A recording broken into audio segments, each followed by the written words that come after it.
Hey everybody, welcome back to another episode of Gillen's Garage. Today I'm covering a little different subject. I had seen some people recently talking about some issues they're having with fuel tanks and selector valves and so on and so forth. So I thought I'd go over one of the modifications we made on our 1987 Econoline van, equipped it with the 6.9 IDI diesel. So welcome back. Hope you enjoy. If you do, please like and subscribe. All right, everybody, here's the F26E tank. This is a popular swap for the OBS guys. They're switching their 19-gallon rear tank out and installing this tank. Well, I have one of those trucks, and I did the same exact swap in that truck. And so I thought, well, maybe it'll fit in the van. So, again, there's just 26E, but you're looking for the F26E. Well, anyhow, I got it all taped off to keep debris out of the tank while I'm working on it. But let me crawl underneath. I'll break away here and give you a shot of what I did underneath. All right, so here's a shot of the tank in place underneath the van. You can see it's angled forward a little bit, but the sump at the bottom is still at the lowest point. So, give you a little shot of the straps.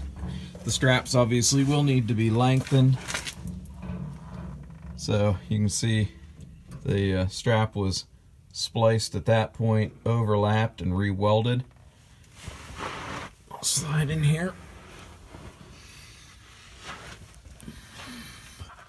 Again, it was cut there, spliced, re-welded. This mount was modified and then protected with a piece of rubber brake line because of the edge contacting the tank. So I went ahead and put some protection in there. This mount is cut off. I will show you that on the one I have in progress. All right, so before I crawl out from underneath the van, I thought I'd give you a view of the vent. As you can tell, the vent is not in the factory location right there beside the filler. So the top of these tanks had a rollover valve. If you remove that, you can take the vent with a nylon fuel rated fitting and install that in the rubber grommet. Then you can hook your regular size vent line and run it out and tie it in to the existing vent connection for the original tank. All right, so as I was talking about the vent, you can actually see here's the fitting that I used. Now there will be a rubber grommet in there. This will slip down in, and I actually shaved that off a little bit more to get a little bit more clearance, but this will fit between the tank and the bottom of the floor on the van. You can see it's 3/4 male NPT by 3/4 inch hose. Obviously clamp that there. Now on this project, I'm actually going to weld a bung in this location and then put a threaded fitting to eliminate the possible leakage around the rubber grommet. This has worked on the current the current van. Probably got 10,000 miles on it, no leakage, worked fine. So yeah, the choice is yours on what you want to do there. But this is an option. Welding a bung on there and threading something in is also an option as well. All right, guys, so here I am under the Cummins Econoline project. I already started to get the tank situated. As I said, you'll have to modify these rear supports. The radius is slightly different, so you will have to massage that to make the radius match the new tank. As well as on the front, this is normally square, and a piece that runs from here down with a radius, you'll have to cut that part off, bend that forward, cut it a little bit closer here, and again, as I said, I put a piece of brake line or fuel line here to protect the tank from this edge.